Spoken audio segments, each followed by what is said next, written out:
ভুয়া মুক্তিযোদ্ধা যেটা বলে, অনেক মুক্তিযোদ্ধা না হয়েও যারা মুক্তিযোদ্ধা হয়ে আসছে এদের ব্যাপারে জেলায় জেলায় খুবই সোচ্চার মুক্তিযোদ্ধারা, এবং এদেরকে দ্রুত চিহ্নিত করে আইনের আওতায় নিয়ে আসার জন্য জেলা প্রশাসকদের মধ্য থেকে এটা আমাদেরকে জানানো হয়েছে।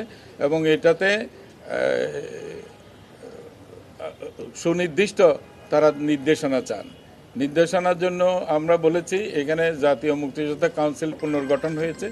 তারা যে অধ্যাদেশটা, তাদের যে আইনটা ছিল অধ্যাদেশটা, জামুকার অধ্যাদেশ, সেটাকে সংশোধনী আনতে হচ্ছে মুক্তিযোদ্ধার সংজ্ঞার নিরিখে।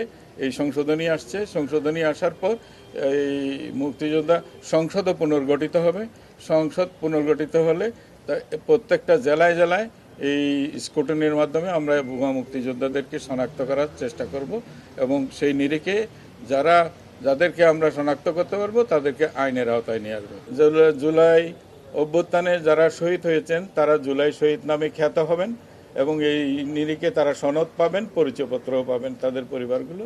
এবং জুলাই অভ্যুত্থানে যারা আহত হয়েছেন তারা জুলাই যোদ্ধা নামে খ্যাত হবেন, এবং তারা এই নিরিখে পরিচয়পত্রও পাবেন, এবং অন্যান্য যে সরকারি সুবিধাদি পাবেন, আজীবন চিকিৎসা সুবিধা পাবেন, তারপর তারা ভাতাও পাবেন।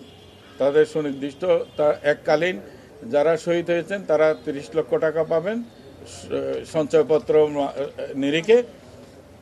এই অর্থ বছরে তাদেরকে 10 লক্ষ টাকা দেওয়া হচ্ছে এই সঞ্চয়পত্র, 10 লক্ষ টাকার সঞ্চয়পত্র, এবং আগামী জুলাই মাসে, আগামী অর্থ বছরে জুলাই মাস থেকে তারা 20 লক্ষ টাকা সঞ্চয়পত্র নিরিখে পাবেন।